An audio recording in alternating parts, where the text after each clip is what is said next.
प्रभाग क्रमांक 11 अ मधून राष्ट्रवादी काँग्रेस पक्षाचे अब्दुल जावेद अब्दुल रशीद यांना 2919, भारतीय राष्ट्रीय काँग्रेसच्या शमशाद बेगम सय्यद इलाही यांना 3962, ऑल इंडिया मजलिसे इत्तेहादुल मुस्लिमीनचे सय्यद मतीन मोहसिन यांना 2520,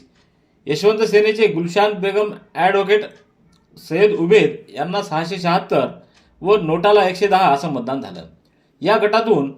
भारतीय राष्ट्रीय काँग्रेसच्या शमशाद बेगम सय्यद इलाही या विजयी झाल्या आहेत.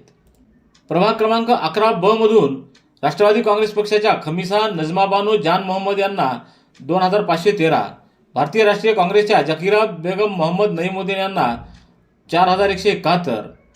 ऑल इंडिया मजलिस इत्तेहादुल मुस्लिमीनच्या समीना नाज रेहान खान यांना 2048, वंचित बहुजन आघाडीच्या खान शजिया मुदस्सर यांना 214,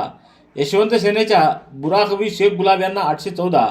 व अपक्ष शगुफ्ता नाज शेख जावेद यांना 269 आणि नोटाला 158 असं मतदान झालं. या गटातून भारतीय राष्ट्रीय काँग्रेसच्या जाकीरा बेगम मोहम्मद नईमुद्दीन या विजयी झाल्या आहेत. प्रभाग क्रमांक 11 क मधून नॅशनलिस्ट काँग्रेस पार्टीच्या साबेराबी शफीक खान यांना 2904, भारतीय राष्ट्रीय काँग्रेसच्या रुखसाना बेगम अब्दुल सय्यद हमीद जहागीरदार यांना 3750, ऑल इंडिया मजलिस इत्तेहादुल मुस्लिमीनच्या आलिया बेगम गौस झैन यांना 2200, यशवंत सेनेचे पठाण नाजनीन शकील मोहिउद्दीन यांना 812, अपक्ष अली फरहानाज सय्यद अकबर यांना 92, अपक्ष गुलनाज सलीमुद्दीन इनामदार यांना 99, अपक्ष पठाण दुर्रानी शब्बीर अहमद खान यांना 111, अपक्ष शमीम बेगम यांना 132 आणि नोटाला 87 असं मतदान झालं. या गटातून भारतीय राष्ट्रीय काँग्रेसच्या रुखसाना बेगम सय्यद अब्दुल हमीद जहागीरदार या विजयी झाल्या आहेत. प्रभाग क्रमांक 11 ड साठी भारतीय राष्ट्रीय काँग्रेसच्या खान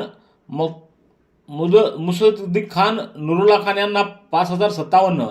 राष्ट्रवादी काँग्रेस पक्षाच्या शाकीर खान मोईन अहमद खान यांना 2098, ऑल इंडिया मजलिस इत्तेहादुल मुस्लिमीनच्या शेख इम्रान झैन यांना 2000, यशवंत सेनेच्या हारून मोहम्मद बशीर मिया यांना 877 आणि नोटाला 155 असं मतदान झालं. या गटातून भारतीय राष्ट्रीय काँग्रेसचे खान मुसद्दिक खान नुरुल्ला खान हे विजयी झाले आहेत.